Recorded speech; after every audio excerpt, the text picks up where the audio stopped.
सतगुरु जी के पावन चरण धन गुरु ग्रंथ साहिब जी की हजूरी जुड़ के बाणी का कीर्तन सुनना, बाणी की कथा विचारनी, ये गुरसिੱਖੀ का साडा सिद्धांत है। तो गुरबाणी के नाल साडा सब तो गुरबाणी नूं समझण वास्ते जिहड़ा पहला स्टैप है वह है गुरु इतिहास। गुरु इतिहास जाणिया, गुरु साहिब जी के जीवन प्रसंग नूं जाने बिना गुरबाणी समझ नहीं आती। सब तो पहला जरूरी है जिहड़ा गुरसिख पहला गुरु इतिहास सुनदा उसे नूं गुरबाणी की कथा समझ आनी शुरू होगी। अथवा जिन्ना मर्जी अपनी बुद्धि के घोड़े चलाए वो पकड़ नहीं पा सकते। सो सतगुरु जी के पावन इतिहासक दिहाड़ा भी है अज। गुरु महाराज जी के महान अनन्य सेवक जिन्हां जैसा कोई होर नहीं होया, अनन्य भाई कान सिंह जी नाभा उन्हां बारे अनन्य शब्द वरत्या। अनन्या का अर्थ हुंदा अन्य ना होवे, अन्य ना। ऐसे महान गुरसिख भाई साहब भाई तारू सिंह जी शहीद, जिन्हों भाई साहब भाई रतन सिंह भंगू लिखते हैं, साखी तारू सिंह की सुनो संत चित लाए। भाई तारू सिंह जी निहंग सिंह जिन्होंने महाराज जी के पंथ की सेवा की, उन्हों का अज पावन शहीदी दिहाड़ा। ऊला नगर भाई तारू सिंह साहब जी का जो बड़ा प्रसिद्ध नगर, जिथे रह के अपनी माता अपनी भैन के समेत तिने जने गुरसिखां की सेवा करते। जो कुछ भी हुंदा अपने घरों वस्तुआं लैके पंथ की सेवा करनी। सिंह जंगलों च रहिंदे सी। अज वांगू सुखां घर वांगू सुख नहीं सीगे। जंगलों में खालसा पंथ रहिंदा सी। सिंघां दे घोड़ियां दियां काठियां ही सिंघां दे घर हुंदे सी। शरीर के उत्ते कपड़ा ना होवे, दस्तार सिर के उत्ते थोड़ी किसी दे है, पर एक गात्रे तलवारां जिहड़ियां गात्रे भी नहीं सी हुंदे, जोड़ जोड़ के टाकियां नाल गात्रा बना लैंदे सी। ते वड्डी 3 फुटियां तेगां बरछे ढाले गुरसिखां कोल हुंदे सी। भाई साहब भाई संतोख सिंह जी एक बड़ा सुंदर बचन 52 कवियां ने जो लिखिया ना, उन्हां विचों एक मंगल कवि होया जदों 10वें पातशाह के समय। उन्हां कवियां दी कुछ लिखतां सीगियां जो सूरज प्रकाश विच नाल लिखियां, ये समझाउण लई कि इदां दे कवित सवैये 10वें पातशाह की हजूरी च 52 कवि पढ़ते।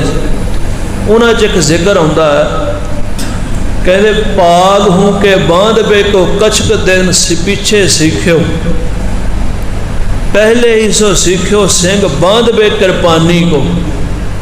सिंघां दे बच्चे पग्गां बन्हणियां तां बाद चों सिखदे सन। अजे उम्र वड्डी हुंदी है तां पग बन्हणी दस्तार बन्हणी आउंदी है, पर पहला तेग चलानी ते तेग बन्हणी गुरु का खालसा जानदा सी। गुरु के सिंघां दे बरथाए एक बचन यह भी आउंदा है, कहंदे देखो आवत ही दाढ़ी छाती दाढ़ी छित पालन की। जदों सिखां दे मुछां दाढ़ी आउण शुरू हुंदी ना, बच्चों के थोड़े थोड़े केस शुरू हुंदे ने।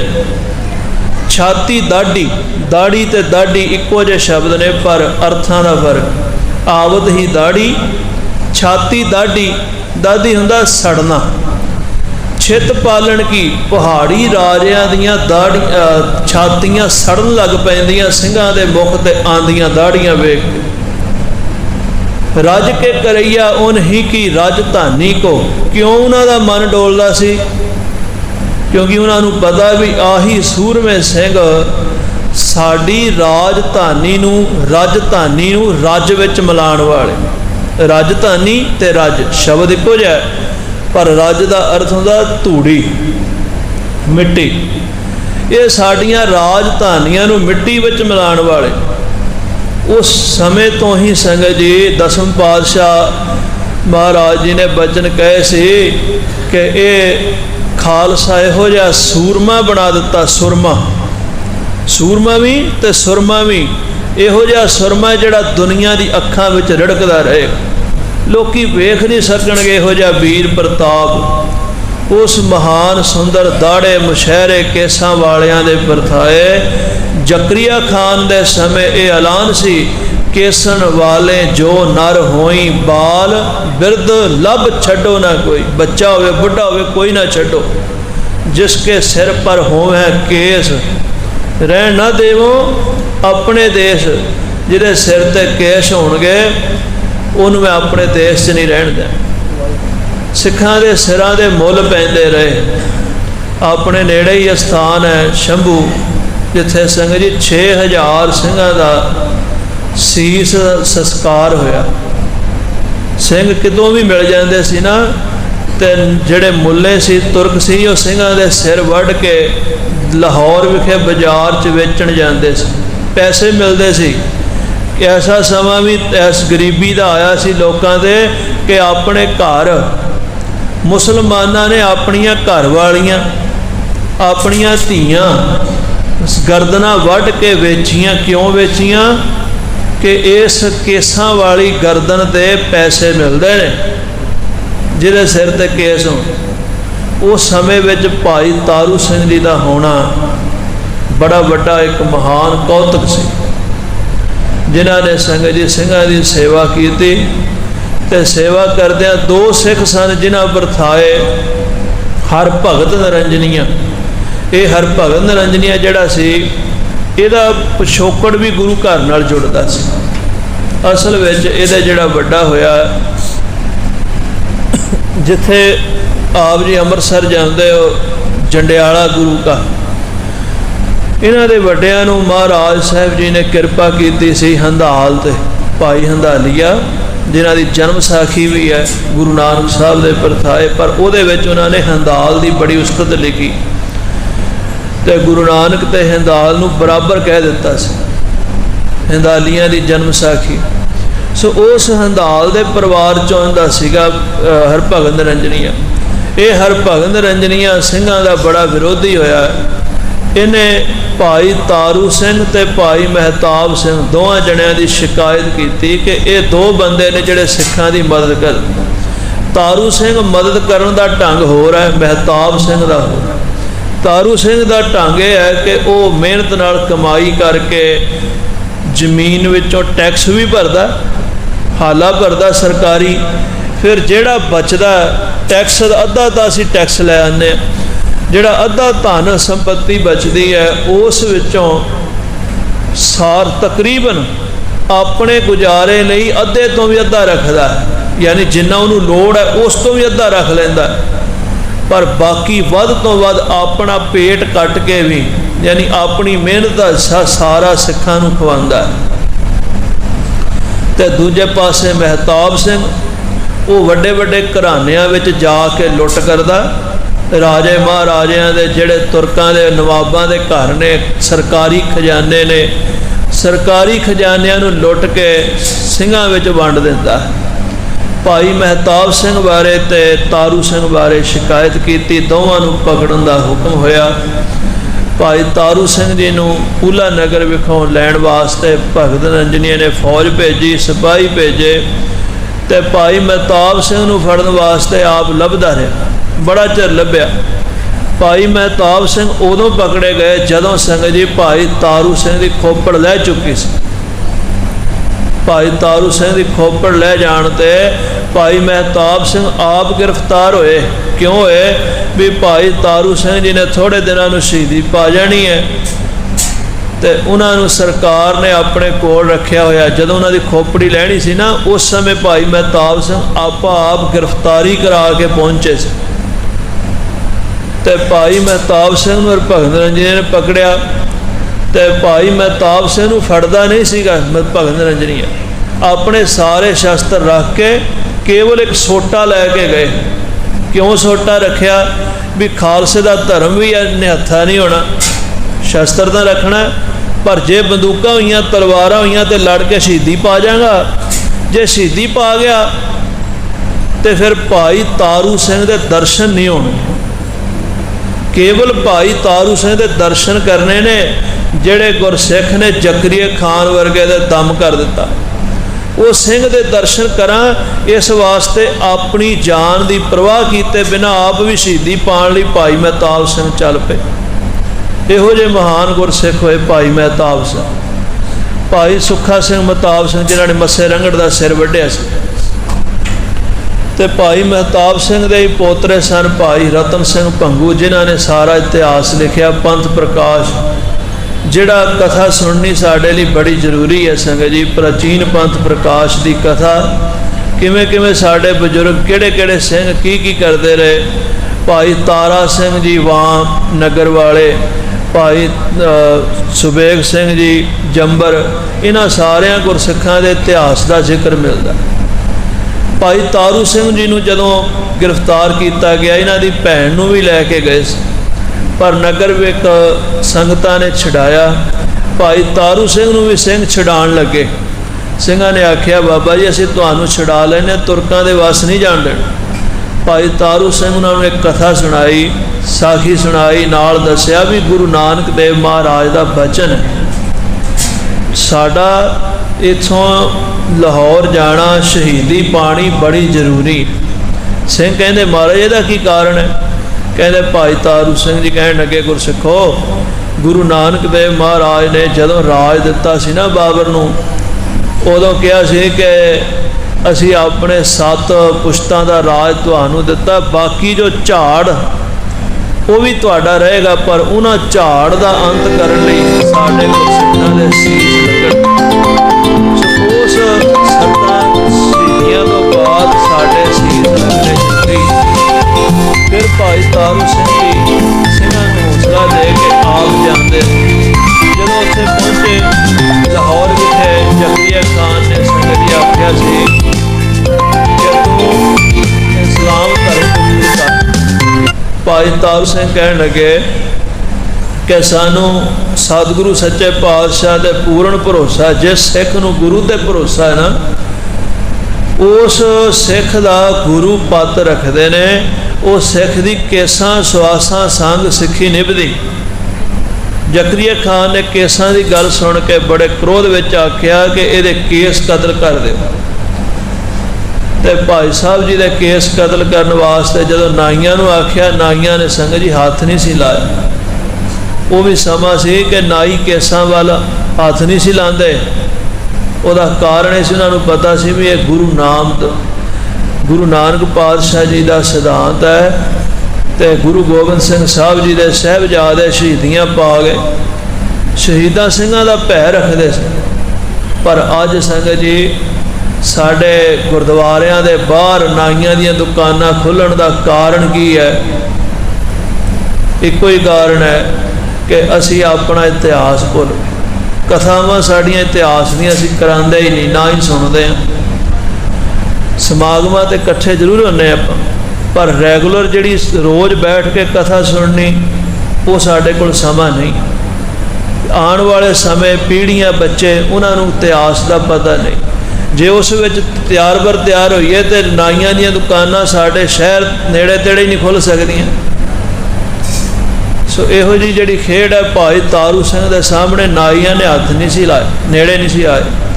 फिर जकरिया ने आख्या भी तुसीं इदां करो, इन्हां दे केस जे कट्टे नहीं जाते तो इन्हां दे खोपड़ उतार दो। भाई तारू सिंह जी दे खोपड़ उतारन का हुक्म किया, खोपड़ी उतारी गई। ऐसे महान तपस्वी 24 साल की अवस्था, कोई ज़्यादा उम्र नहीं होंदी, इन्नी अवस्था में संगत जी हर एक बच्चा अपनी जिंदगी के पदार्थवादी सोच रखता, मैं ये कराँगा वो बनावांगा। पर महान गुरसिख सारी जिंदगी सेवा में लाई है। अज भी गुरु नानक पातशाह के ध्यान में बैठे तो केवल कछहरा है, तो आप उन्होंने सिर ते जदों खोपड़ी उतारन वास्ते रंबी रखी, बड़े परमेश्वर के ध्यान में बैठे, खोपड़ उतरवा लिया, सी ना की, थोड़ी जी कीड़ी लगे, कीड़ी दे लड़न की पीड़ा असीं जानते हैं, पर खोपड़ी उतरवाणी सौखी गल नहीं। गुरु के भै विच रहिंदिआं भाई तारू सिंह जी शहीदी प्रवान की, पर अपना ईमान, अपना धर्म, अपने सतगुरु के बचन नहीं त्यागे। उन्हों का पावन शहीदी दिहाड़ा आप जी अज मना रहे हो। भाई तारू सिंह जी की शहीदी का कारण खोपड़ी ही नहीं, उस तो अगे भाई तारू सिंह जी ने जदों सिंह जी महाराज साहब जी का भै करदियां बचन कीते सी, जकरिया तेनू असी अपनी जुत्ती अगे ला के लैके जावांगे। जकरिया ने आख्या कि तुहाडे केस तां रहे नहीं, तुसीं कहंदे सी सिੱਖੀ केसां सवासां संग निभेगी, सवास तां चल रहे पर केस तां है नहीं। भाई तारू सिंह कहंदे केस मेरे नहीं उतरे, मेरी केसां समेत खोपड़ी उतरी, केस ते खोपड़ी दे नाल ही। रही गल सवासां दी, अपने सवासां नूं मैं तां तक रखिया कि तेनू अगे असीं जुत्ती ला के लैके जावांगे। फिर जब जकरिया खान नूं संगत जे बचन होए तो उदों पेशाब का बन पै गया।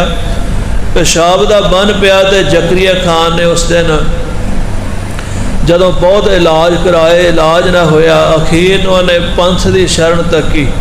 सुबेग सिंह जंबर जिन्होंने आख्या कि तुसीं कृपा करके खालसे तो माफ़ी मंगाओ मेरी, तो उदों भाई तारू सिंह जी ने आख्या भी जो खालसा फैसला करेगा, पंज सिंह कहणगे वो सानू प्रवान है। पंजा सिंघां ने आख्या भी है तो बख्शण योग नहीं, इनू असीं किवें बख्शीए। भाई सुबेग सिंह कहण लगे, कहते खालसा जी जकरिया खान बख्शण योग तो नहीं है, पर वो बेनती करता है भी मैं तुहाडी बाणी सुनी है सुखमनी साहब कि संतां दे दोखी बड़े पापी हैं, संत का दोखी खिन टिकन ना पाई। मेरे नालों हाल हो रहा कि मैं संतां दा दोखी हाँ, बड़े पवित्र पाप कर्म कमाए ने, पर मैं ये भी नाल सुनिया नानक संत भावै तां ओए भी गत पाए, तो जे संत भावे तो भी बख्शिया जाता है, तो खालसे जैसा कोई संत होर है नहीं, कृपा करो मैनू बख्श दो। उदों फिर सिंघां ने अरदास की, फैसला किया ते बचन किया। पंजां प्यारियां का हुक्म होया भी भाई तारू सिंह जी का जोड़ा उहदे सिर विच वजेगा तो वह पेशाब का बन ठीक हो जाए। उदों संगत जी भाई साहब का जोड़ा लियाण वास्ते जकरिया ने आख्या छेती लियाओ। कहते भाई साहब के चरणों च जोड़ा नहीं सी, नवा जोड़ा लिया के बाजारों जुत्ती चरणों च पवा के अपने सिर ते मरवाइया। कहता जोर दी मारो। जदों जुत्तियां पईयां तो संगत जी पेशाब का बन ठीक हो गया, पर सिर दे विच इन्नियां सट्टां वजियां, बीमार अगे ही हो चुका सी। इदां ही तड़फदा होया जकरिया खान मर गया। तो पंथ विच एक बचन होया कुप्पा रुड़ गया। ये जिहड़ा दुष्ट है ये रुड़ गया है, झड़ गया है, खत्म हो गया है। उस दिन जदों जकरिया खान मरिया तो भाई तारू सिंह साहब आप सिंघां नाल फतेह गजाई, सिर चों इन्ना खून बिया सी संगत जी पट्टी नहीं सी कराई। कहते हुण कोई इलाज नहीं करना, ये शरीर नूं किन्ना कुं चिर रखांगे, ये शरीर असीं त्यागना। धन भाई तारू सिंह जी आप इस पंज भूतक शरीर छड्ड के अकाल पुरख वाहिगुरू जी के चरणों च विराज गए। ऐसे महान शहीद सिंघां दा अज आप जी पावन शहीदी दिहाड़ा संसावण की संगरांद विखे गुरु चरणों च मना रहे हो। महाराज अगे बेनती करिए कि सतगुरु सानू ऐसे गुरसिखां दे जीवन विचों जिहड़ा सिੱਖੀ केसां सवासां संग वाला भरोसा है वो महाराज सानू बख्शे। साड़ियाँ पीढ़ियां विच सतगुरु गुरसिੱਖੀ बख्श दे, जीवन विच बख्श दे, यही महाराज को बेनती करनी। सो आओ संगत जी 5 मिनट आपां होर समा महाराज की बाणी जिहड़ी है, वैसे तो बाणी बड़ी अगाध बोध है, सो समय के अनुसार कुछ समा गुरु चरणों च होर हाज़री लवाइए। सावन के परथाए 12 माह दे विच जो गुरु साहब कृपा कर रहे, मन विरतियां एक बारी एकागर करो। रसना दे कल्याण लई आखो जी सतनाम वाहिगुरू साहिब जी, सतनाम वाहिगुरू साहिब। वाहिगुरू जी सावन सरसी कामणी, चरण कमल स्यों प्यार। परमेश्वर दे प्यारे, इस सावन की जिंदगी जिवें सावन का महीना आउंदा, जिंदगी का जिहड़ा मौसम आया ना मनुखा जीवन, ये मनुखा जीवन सावन है।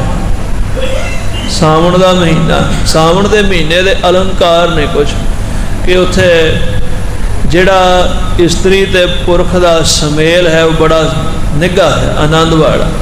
ਜੀਵ ਆਤਮਾ ਦੀ ਸੁਰਤ ਜਦੋਂ ਪਰਮਾਤਮਾ ਨਾਲ ਮਿਲਦੀ ਹੈ, ਆ ਮਨੁੱਖੀ ਜੀਵਨ ਬੜਾ ਸਫਲਾ ਹੋ ਜਾਂਦਾ। ਜਿਹਦੀ ਇਸਤਰੀ ਦਾ ਪਤੀ ਘਰ ਨਹੀਂ ਹੈ ਉਹਦੇ ਵਾਸਤੇ ਸਾਵਣ ਔਖਾ ਹੈ, ਜਿਹਦਾ ਪਤੀ ਘਰ ਹੈ ਉਹਦੇ ਲਈ ਸਾਵਣ ਬੜਾ ਸੁਖਦਾਇਕ ਹੈ। ਜਿਸ ਜੀਵ ਆਤਮਾ ਦੀ ਸੁਰਤ ਵਿੱਚ ਵਾਹਿਗੁਰੂ ਪਰਮਾਤਮਾ ਹੈ ਉਹਦੀ ਜ਼ਿੰਦਗੀ ਮਨੁੱਖੀ ਜੀਵਨ ਬੜੀ ਸੌਖੀ ਹੈ, ਪਰ ਜਿਹਦੇ ਹਿਰਦੇ 'ਚ ਪਰਮਾਤਮਾ ਨਹੀਂ ਉਹਦਾ ਜੀਵਨ ਬੜਾ ਦੁਖਿਆਲਾ ਹੈ। ਸਾਵਣ ਸਰਸੀ, ਸਰਸੀ ਕਹੀਏ ਰਸ ਵਾਲੀ, ਸਾ ਰਸੀ ਉੱਤਮ ਰਸ, ਪਿਆਰ, ਮਿੱਠਾ ਆਨੰਦ ਹੈ। ਕਾਮਣੀ ਇੱਛਾ ਵਾਲੀ ਜੀਵ ਇਸਤਰੀ, ਜੀਵ ਇਸਤਰੀ ਦੇ ਜੀਵਨ ਵਿੱਚ ਬੜਾ ਆਨੰਦ ਹੈ। ਕਿਹਨਾਂ ਦੇ? ਜਿਨ੍ਹਾਂ ਦੇ ਕੋਲ ਚਰਨ ਕਮਲ ਸਿਉ ਪਿਆਰ, ਵਾਹਿਗੁਰੂ ਦੇ ਚਰਨਾਂ ਕਮਲਾਂ ਨਾਲ ਜਿਨ੍ਹਾਂ ਦਾ ਪਿਆਰ ਹੈ। ਮਨ ਤਨ ਰੱਤਾ ਸੱਚ ਰੰਗ, ਇੱਕੋ ਨਾਮ ਆਧਾਰ, ਜਿਨ੍ਹਾਂ ਦਾ ਮਨ ਤੇ ਤਨ ਸੱਚੇ ਵਾਹਿਗੁਰੂ ਦੇ ਰੰਗ ਵਿੱਚ ਰੱਤਿਆ। ਮਨ ਵੀ ਪਰਮੇਸ਼ਰ ਦੀ ਬੰਦਗੀ 'ਚ, ਸਰੀਰ ਕਰਕੇ ਵੀ ਸੇਵਾ ਕਰਦੇ ਨੇ ਗੁਰਸਿੱਖਾਂ ਦੀ। ਐਸੇ ਪਿਆਰੇ ਇੱਕੋ ਨਾਮ ਆਧਾਰ, ਇੱਕੋ ਪਰਮੇਸ਼ਰ ਦੇ ਨਾਮ ਦਾ ਆਸਰਾ, ਕਿਸੇ ਵਸਤੂ ਦਾ ਆਸਰਾ ਨਹੀਂ। ਖਾਲ ਗੁਰੂ ਘਰ ਵਿੱਚ ਸੰਗਤ ਜੀ ਪਦਾਰਥ ਦਾ ਆਸਰਾ ਕਿਤੇ ਨਹੀਂ ਮੰਨਿਆ। ਗੁਰੂ ਅਮਰਦਾਸ ਜੀ ਦੇ ਕੋਲ ਕਿੰਨੇ ਖਜ਼ਾਨੇ ਆਉਂਦੇ ਸੀ, ਰੋਜ਼ ਮਹਾਰਾਜ ਸਮਾਪਤ ਕਰ ਦਿੰਦੇ। ਜਿੰਨਾ ਲੰਗਰ ਆਉਣਾ, ਜਿੰਨੀ ਵਸਤੂਆਂ ਆਉਣੀਆਂ, ਸਾਰਾ ਲਾ ਕੇ ਖਰਚਾ। ਬਾਦਸ਼ਾਹ ਨੇ ਆਖਿਆ ਸੀ ਅਕਬਰ ਨੇ, ਮਹਾਰਾਜ ਮੇਰੇ ਕੋਲ ਜ਼ਮੀਨਾਂ ਲੈ ਲਓ ਲੰਗਰ ਦੇ ਨਾਮ ਤੇ। ਸਤਿਗੁਰੂ ਕਹਿੰਦੇ ਲੰਗਰ ਦੇ ਨਾਮ ਤੇ ਜ਼ਮੀਨ ਸਾਨੂੰ ਚਾਹੀਦੀ, ਕਿਉਂਕਿ ਇੱਥੇ ਨਿਤ ਪਰਮੇਸ਼ਰ ਭੇਜੇਗਾ। ਜੇ ਆਪਾਂ ਇਹਨਾਂ ਦੇ ਆਸਰੇ ਤੇ ਨਹੀਂ ਰਹਿ ਸਕਦੇ, ਵਾਹਿਗੁਰੂ ਦੇ ਨਾਮ ਦੇ ਆਸਰੇ ਤੇ ਰਹਿਣਾ। ਗੁਰਮਤਿ ਵਿੱਚ ਪਦਾਰਥਾਂ ਦੇ ਆਸਰੇ ਦਾ ਮਹੱਤਵਤਾ ਨਹੀਂ ਹੈ, ਨਾਮ ਦੇ ਆਸਰੇ ਦੀ ਮਹਾਨ ਵਡਿਆਈ ਸਤਿਗੁਰਾਂ ਨੇ ਸਿਖਾਈ। ਇੱਕੋ ਨਾਮ ਆਧਾਰ, ਵਿਖਿਆ ਰੰਗ ਕੂੜਾਵਿਆ ਦਸਣ ਸਭੇ ਛਾਰ। ਵਾਹਿਗੁਰੂ ਦਾ ਸਿਮਰਨ ਕਰਨ ਵਾਲੇ, ਪ੍ਰੇਮ ਰੱਖਣ ਵਾਲਿਆਂ ਵਾਸਤੇ ਦੁਨੀਆ ਦੇ ਰੰਗ ਜ਼ਹਿਰ ਰੂਪੀ ਨੇ। ਵਿਖੇ ਕਹੀਏ ਜ਼ਹਿਰ, ਵਿਸ਼ੇ। ਆ ਜਿਹੜੇ ਵਿਸ਼ੇ ਨੇ, ਅੱਖਾਂ ਨਾਲ ਵੇਖਣਾ, ਕੰਨਾਂ ਨਾਲ ਸੁਣਨਾ, ਜੀਭ ਨਾਲ ਖੱਟਾ ਮਿੱਠਾ ਰਸ, ਆ ਜਿੰਨੇ ਰਸ ਨੇ ਕਿੰਨੇ ਕੁ ਚਿਰ ਰਹਿੰਦੇ ਨੇ?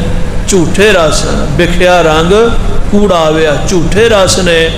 ਦਿਸਣ ਸਭੇ ਛਾਰ, ਜਿਹੜੇ ਦਿਸਦੇ ਪਏ ਨੇ ਨਾ ਸਾਰੇ, ਅਸਲ ਵਿੱਚ ਉਹੀ ਸਵਾਹ ਦੀ ਢੇਰੀ ਨੇ। ਆਖਰ ਆ ਜਿੰਨੇ ਵੀ ਰਸ ਨੇ ਅਖੀਰ ਨੂੰ ਸਵਾਹ ਦੀ ਢੇਰੀ ਹੀ ਹੈ, ਤੇ ਗਿਆਨੀ ਦ੍ਰਿਸ਼ਟੀ ਵਿੱਚ ਸਦਾ ਹੀ ਸਵਾਹ ਹੈ। ਹਰ ਅੰਮ੍ਰਿਤ ਬੂੰਦ ਸੁਹਾਵਣੀ, ਮਿਲ ਸਾਧੂ ਪੀਵਣ ਹਾਰ।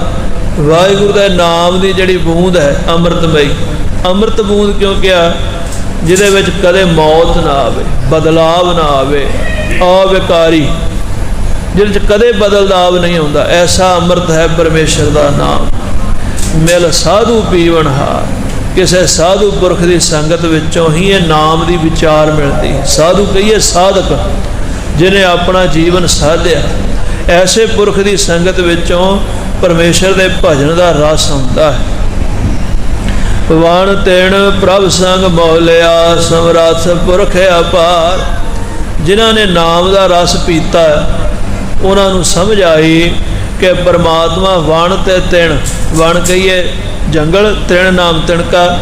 ਜੰਗਲ ਹੁੰਦਾ ਸਮਸਤ, ਜੰਗਲ ਵਿੱਚ ਕਿੰਨੇ ਕੁ ਤਿਣਕੇ ਨੇ, ਪਰ ਇੱਕ ਤਿਣਕਾ ਕੀ ਹੈ? ਉਹ ਵਿਅਸ਼ਟੀ, ਸਮਸ਼ਟੀ ਤੇ ਵਿਅਸ਼ਟੀ, ਦੋ ਵਿਚਾਰਧਾਰਾ। ਸੋ ਜਿਹੜਾ ਤਿਣਕਾ ਹੈ ਉਹ ਇੱਕ ਵਿਅਸ਼ਟੀ ਹੈ, ਤੇ ਜੰਗਲ ਹੈ ਸਮਸ਼ਟੀ, ਸਾਰਾ ਜੰਗਲ। ਯਾਨੀ ਇੱਕ ਇੱਕ ਜੀਵ, ਕੀੜੀ ਜਿੰਨਾ, ਉਸ ਤੋਂ ਵੀ ਸੂਖਸ਼ਮ ਤੋਂ ਸੂਖਸ਼ਮ ਜੀਵਾਣੂ, ਉੱਥੋਂ ਦੀ ਲੈ ਕੇ ਵੱਡੇ ਤੋਂ ਵੱਡਾ ਸਮਸਤ ਕਰੋੜਾਂ ਖੰਡ ਬ੍ਰਹਿਮੰਡ, ਆਪ ਹੀ ਪਰਮੇਸ਼ਰ ਜਲ ਥਲ ਮਹੀਰ ਪੂਰਿਆ ਸੁਆਮੀ ਸਿਰਜਣਹਾਰ। ਆਪੇ ਹੀ ਵਾਹਿਗੁਰੂ ਸਾਰਿਆਂ ਨਾਲ ਮੌਲਿਆ ਹੋਇਆ, ਸਭ ਦੇ ਨਾਲ ਜੁੜਿਆ ਹੋਇਆ। ਸਮਰੱਥ ਪੁਰਖ ਅਪਾਰ, ਮਹਾਨ ਸਮਰੱਥਾ ਵਾਲਾ ਉਹ ਪੁਰਖ ਹੈ ਪਰਮਾਤਮਾ। ਅਪਾਰ, ਪਾਰਾਵਾਰ ਤੋਂ ਪਰੇ। ਪੁਰਖ ਦਾ ਕੀ ਅਰਥ ਹੁੰਦਾ ਹੈ?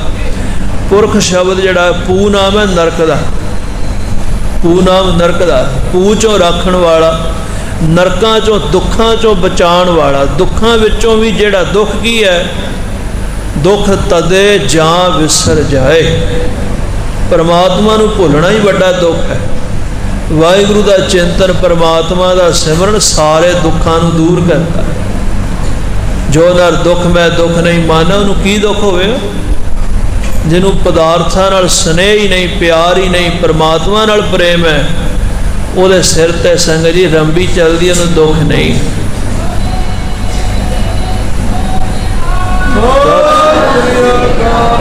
सो परमेश्वर दे नाम ही है जिहड़ा असल पुरख है, जिहड़ा जीव नूं नरकां चों दुखां चों रखण वाला। ते पुरख कहिए व्यापक। पुर नाम शहर का, ख नाम आकाश का। जिवें हर शहर दे विच इक्को ही आकाश है, इदा हर थां थां दे विच इक्को चेतन परमात्मा व्यापक है। उसे दा नाम, उहदा रस साधु की संगत नाल मिलदा है। हर मिलने नो मन लोचदा, कर्म मिलावण हार। परमात्मा नूं मिलण नूं इच्छा सारे करते हैं, कौन नहीं चाहता? पर महाराज कहते जदों तक कर्म नहीं ना, कर्म की है? वाहिगुरू कृपा। जदों तक कृपा नहीं होती, उदों तक प्राप्ति नहीं है। जिनी सखिए प्रभ पाया, हों तिन कै सद बलिहार। प्यारो, जिन्हां सखियां जीव इस्त्रियां ने वाहिगुरू नूं पाया है, असीं उन्हां तो सदा बलिहार जाइए, उन्हां तो पुछिए कि किवें परमात्मा नाल मिलना है। नानक हर जी मया कर, शब्द सवारण हार। परमात्मा अगे भी बेनती है, हे वाहिगुरू जी अपनी कृपा करो कि अपने शब्द दे विचों साडी सुरत नूं, साडे ध्यान नूं सवार दिओ। साडे कोल समझ नहीं है, अपनी बाणी विचों सानू समझ बख्शो। सावन तिना सुहागणी, जन राम नाम और हार। सावन का महीना उन्हां वास्ते सुहागणा चंगा है, जिन्हां दे हिरदे का हार राम का नाम बन गया, परमेश्वर का भजन बन गया। रमे हुए चेतन स्वरूप परमात्मा जो जरे जरे विच व्यापक है, ऐसे रमे हुए स्वरूप का राम का परमेश्वर का चिंतन है। वो इस जीवन दे विच सावन, जिवें सावन के महीने जो इस्त्री सुखी है, जिहदा पति घर है, जिहदे हिरदे विच परमात्मा है, वो इस मनुखी जीवन विच महान सुखी है। सतगुरु जी का यह पावन सिद्धांत 12 माह 5वें पातशाह जी की माझ राग विच जो बाणी है, इस विचों आपां विचार श्रवण कीती। भाई तारू सिंह जी की शहीदी दिहाड़े ते गुरु चरणों च जुड़ के बाणी का कीर्तन ते गुरबाणी की कथा, गुर इतिहास की विचार आप जी ने श्रवण की। बड़े भागां वाले हो, सतगुरु कृपा करन साडे जीवन विच महाराज बाणी ते बाणे दा। बाणी बाणा पंख पछाणो, सिंह गुरु का पंछी जानो। महाराज सानू अपनी बाणी की दात बख्शण। इन्नियां बेनतियां प्रवान करनियां जी। सारी संगत का धन्नवाद, कोटान कोट धन्नवाद महाराज गुरु ग्रंथ साहब सच्चे पातशाह का, जिन्होंने सानू ये सवास दिते ते सवासां नूं सफला करन लई गुरबाणी के चरणों का प्रेम बख्शिया। इन्नियां बेनतियां प्रवान करियो जी। फतेह जाओ। वाहिगुरू जी का खालसा,